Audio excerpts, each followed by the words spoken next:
Welcome to the deep dive. Today we're jumping headfirst into something we all depend on, but maybe don't think about enough.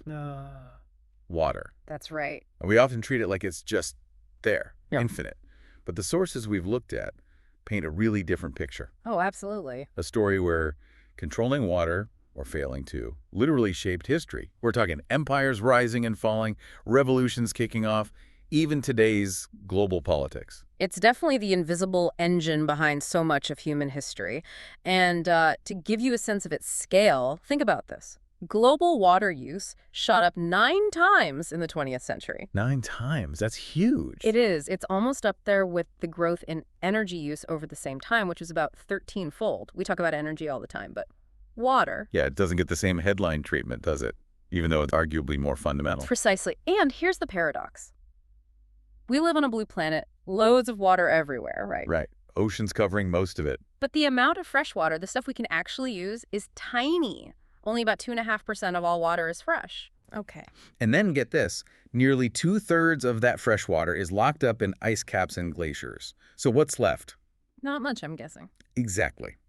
The liquid freshwater, easily available on the surface in rivers and lakes, is less than 0.3% of all the water on Earth. Wow. Less than 0.3%. That tiny fraction has fueled, well, basically 5,000 years of civilization. Okay, let's dig into that. Our sources point to a key moment, the Industrial Revolution. You think steam, coal, factories. Right, the usual suspects. But James Watt's improved steam engine, the invention that really lit the fuse, it was actually all about water management. Fundamentally, yes. It solved a massive problem Britain was facing. Getting coal. See, the deeper they dug the coal mines, the more they flooded. Ah, okay. Water getting in the way. Exactly. Hmm. Watt's engines were first put to work pumping that excess water out of the coal shafts. So the breakthrough wasn't just making power, it was removing a barrier to the fuel source. That was the key. It unlocked vast, cheap coal reserves. And that changed everything. Factories didn't need to be right next to rivers for water power anymore. They could move to towns closer to workers in coal fields. Right. Plus, those same engines started pumping clean river water into towns for drinking, improving public health almost overnight. It really set things on a new path, all starting with essentially better drainage. That really connects the dots, doesn't it? From 18th century Britain right back to the dawn of civilization. It always comes back to managing water. It's a constant theme. The rise of complex societies really begins with what we call the hydraulic state societies built around river irrigation. And the pattern seems to be that the societies that got good at managing water thrived, while others didn't. Pretty much. The ones who exploited their water resources more effectively just outcompeted the slower ones. But it wasn't a level playing field, environment-wise. Huh. The sources highlight this big difference between Egypt and Mesopotamia. Yeah, Egypt really hit the jackpot with the Nile. Its floods were predictable, seasonal, brought fertile silt. And crucially, The valley sloped just right. So after the flood, the excess water drained away, and critically, it flushed out most of the salts left behind by evaporation. salt, the silent killer of ancient farms. Exactly. Egypt largely avoided the soil salinization that crippled societies in Mesopotamia, like Sumer and Akkad. They became the breadbasket of the ancient Med. Meanwhile, Mesopotamia struggled with that exact issue. Irrigation raised the water table, salt built up. Add in deforestation, and yeah, it was a constant battle against environmental decline.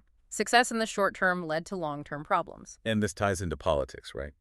Managing these huge irrigation systems, the canals, the dikes on the Nile or Euphrates. It required coordination, central control. That massive food surplus and the need for management created the first large unified states, often quite authoritarian ones. Because the state controlled the lifeline, essentially. Pretty much. Compare that to places watered mainly by rainfall, like ancient Greece. They tended to develop smaller, more fragmented city-states. Less central control over the key resource meant, often, less authoritarian rule. Geography shaped politics. Water wasn't just for growing food, though. It was a weapon.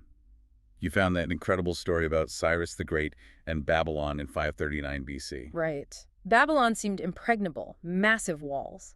But the Euphrates River flowed right through the middle of the city. The weak spot. Their Achilles heel, exactly. Cyrus's engineers diverted the river upstream, drastically lowering the water level flowing through the city. How low did it get? Low enough for his soldiers to just wade in. About thigh deep, the sources say. They slipped right under the river gates and the walls. brilliance and devastatingly effective hydrologic warfare. That kind of ingenuity, finding ways around natural limits, leads us to the next phase, going underground when surface water wasn't enough. This is where you see technologies like the qanats emerge, likely starting in ancient Persia, modern-day Iran, or maybe Turkey. Tell us about those. They sound amazing. They really are. Imagine long, gently sloping tunnels, sometimes miles long, dug deep underground. They tap into groundwater, often at the base of mountains, and carry it purely by gravity to settlements or fields. And the key advantage of being underground. Minimal evaporation. That's huge in arid regions, where open canals lose so much water. It required sophisticated surveying, engineering, strong tools, a massive investment. And this tech spread far and wide, didn't it? Oh, yeah. From Central Asia across North Africa, even into Spain, shows how vital and effective it was. We see a similar kind of cleverness, but for defense, in Jerusalem. Ah, yes, King Hezekiah's tunnel, facing siege by the Assyrians. Around 701 BC, Sennacherib's army is outside. The city's main water source, the Gihon Spring, is outside the walls. Vulnerable. So Hezekiah orders this incredible feat. Digging a secret winding tunnel about 1,800 feet long through solid bedrock to bring the spring water safely inside the city walls, denied water to the enemy, supplied his people. It likely saved Jerusalem.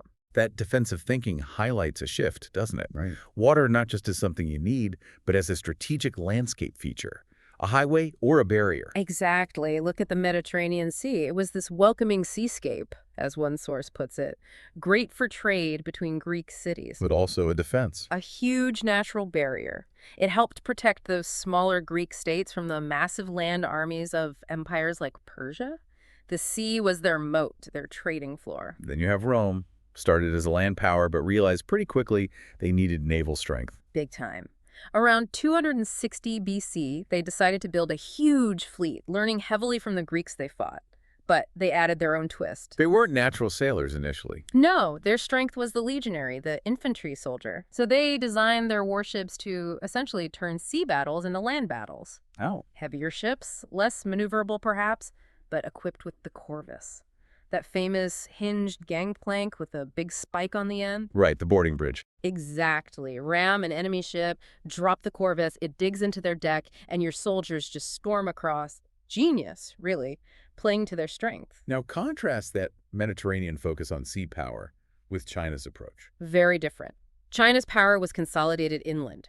The key piece of infrastructure there was the Grand Canal. An absolutely colossal project. Completed in the early 7th century AD, it became the longest artificial waterway in the world, linking the Yellow River in the north with the Yangtze in the south.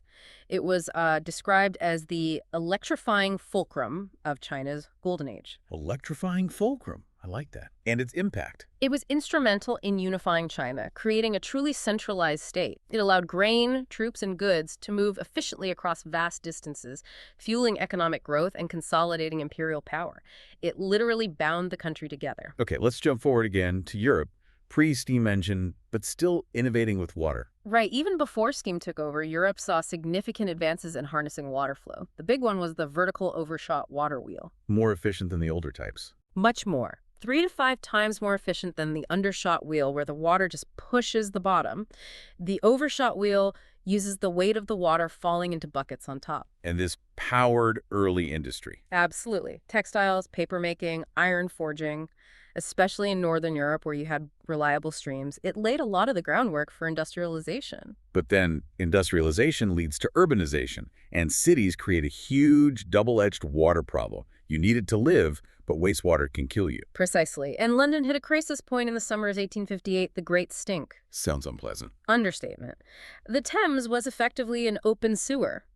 The smell, especially in the summer heat, was apparently so overpowering it forced Parliament, located right by the river, to finally do something. But their understanding of disease was flawed, wasn't it? Totally flawed. They believed in the miasmatic theory that disease was spread by bad air, by foul smells. So their solution to the stink? Was to get the sewage out of the streets and away from people's noses as fast as possible, which meant building better sewers that dumped directly into the Thames. Oh no. The main source of drinking water for many. Exactly. Tragically misguided. They were trying to fix the smell, but ended up making the water contamination, the actual source of diseases like cholera, much, much worse. The real breakthrough came from medicine, not just engineering. Dr. John Snow. Yes, pioneering epidemiology. He wasn't convinced by the miasma theory. He was a skeptic, a data guy. During cholera outbreaks in the 1850s, he started mapping the cases. Like a detective. Literally. He plotted where the victims lived and worked, and he noticed a cluster around one particular public water pump on Broad Street. The famous Broad Street pump. He persuaded the local authorities, famously, to remove the handle from the pump, and the cholera outbreak in that area stopped almost immediately. It was powerful proof that the disease was waterborne, not airborne. A pivotal moment. And that discovery fueled the Sanitary Revolution. It did. Over the next few decades, cities started investing heavily in clean water supply and proper sewage treatment, separating the two. By about 1920, most major industrial cities in the West had relatively clean water. Making cities survivable long-term for the first time in history. For the first time in maybe 5,000 years, cities became places where populations could sustain themselves without constant migration from the healthier countryside. Think about Chicago. They actually reversed the flow of the Chicago River. Reverse to river. How? Engineering marvels. They built canals and locks to make the river flow away from Lake Michigan, their drinking water source, carrying the city's sewage down towards the Mississippi River system instead. Hugely expensive, but essential. Okay, so sanitation improves. Then the 20th century arrives, bringing this era of, well, mega projects, especially in America's West. Yeah, the age of the giant dam. America really pioneered this to conquer its arid regions, particularly the far west. And the icon of this era has to be the Hoover Dam. Absolutely. Completed in 1936, it was just on a different scale. 6 times taller than the biggest dam before it, Egypt's Low Aswan Dam. How much water could it hold? Enough, they calculated, to flood the entire state of Pennsylvania a foot deep. Just immense. And it set a pattern, didn't it? State-led development, transforming deserts. Exactly. It became the blueprint for harnessing rivers, providing irrigation water that turned places like California's Central Valley into incredibly rich farmland, plus generating huge amounts of hydropower. Total control over the river. But that very paradigm, controlling ever bigger slices of the water pie, is now at the heart of major global tensions. Water scarcity makes these systems an Achilles heel. It really does, especially when rivers cross borders. Look at the Middle East. It's one of the most water-stressed regions on Earth. And a lot of the water they rely on doesn't start within their borders, right? That's the critical point.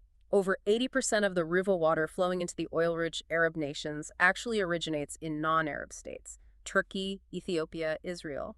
That creates a fundamental vulnerability. Let's talk Turkey.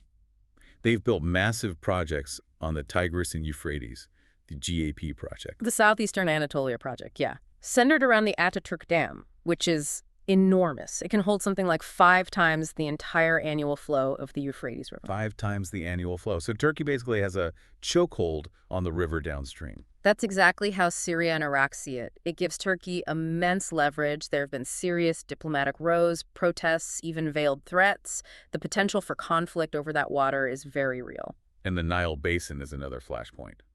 Egypt historically had the power downstream. Effectively, yes. For decades, they could pretty much veto major upstream projects on the Nile's tributaries. But that's changing now with Ethiopia. Dramatically. Ethiopia controls the source of about 85% of the Nile's water, the Blue Nile. They have huge hydropower potential, way more than Egypt's Aswan Dam, and they're building the Grand Ethiopian Renaissance Dam, which Egypt sees as an existential threat. It's incredibly tense. Ethiopia needs the power for development. Egypt relies utterly on the Nile's flow. Add in population growth across the whole basin. It's a delicate, high-stakes situation requiring constant diplomacy. So given these tensions and growing scarcity, the focus has to shift, right? Right. Away from just grabbing more water towards using it better. Exactly. We're moving towards an efficiency imperative. And you see why when you look at the crazy misallocations like in the U.S. West. You mean agriculture using most of the water? Yeah. The sources point out how in places like California, historically agriculture, these water halves, might consume 2/3 or more of the river water, while contributing only a tiny fraction to the state's overall economy. Like 3% of economic output. That kind of imbalance just isn't sustainable when major cities are facing shortages. It forces a rethink. So what does that rethink look like? You mentioned soft path solutions. Is that just conservation? It's broader than that. It includes conservation, yes, but also smarter allocation, organizational changes, and new tech. Desalination, for instance. Making seawater drinkable. Still expensive, though. No, costs are falling rapidly. It's becoming a major source for coastal regions. Think Israel, parts of Southern California, Perth in Australia. It's becoming a viable alternative to fighting over limited river water. And there are simpler, maybe more elegant solutions too, like the New York City example. I love that one. Faced with needing a massive new water filtration plant costing maybe $6 to $8 billion. Huge investment. Instead, the city spent several $100 million to buy and protect the watershed land up in the Catskill Mountains where their water comes from. So protect the source, keep the water clean naturally. Exactly. Keep the forests and wetlands healthy, and they filter the water for free. Way cheaper, smarter, and better for the environment. That's thinking efficiently. So wrapping this up, the story of water isn't neat. It's layered. Ancient methods still exist alongside modern tech. Very much so. You've got ancient irrigation ditches, medieval water wheels, giant 20th-century dams, and cutting-edge desalination plants all operating on the same planet, sometimes in the same region. But the overall direction seems clear. I think so. The world is shifting, maybe forced to shift, away from simply trying to grab more and more water towards managing what we have much more carefully. Efficiency, conservation, reallocation, that's the new reality. The fights now are about equity and smart management, not just brute extraction. Exactly, redefining that resource equilibrium. Okay, let's leave our listeners with a final thought to chew on. It comes from, perhaps surprisingly, Saudi Arabia. Right, the kingdom built on oil wealth. What are they doing now? They're burning that oil. Their primary source of wealth. To power energy-hungry desalination plants, to get fresh water from the sea, or to pump irreplaceable fossil water from deep underground aquifers. All just to keep their modern cities going in the desert. That really brings it home. It leads to this unavoidable conclusion. Water, not oil, is humanity's truly indispensable resource. As the easy sources dwindle, everyone, from desert kingdoms to thirsty cities, is being forced into a new era. Finding a sustainable balance with water. That's arguably the most critical challenge and the most important history we're facing right now. A powerful reminder. Thank you for joining us on the Deep Dive. We hope this gives you a fresh perspective on the water flowing all around us and just how precious it really is.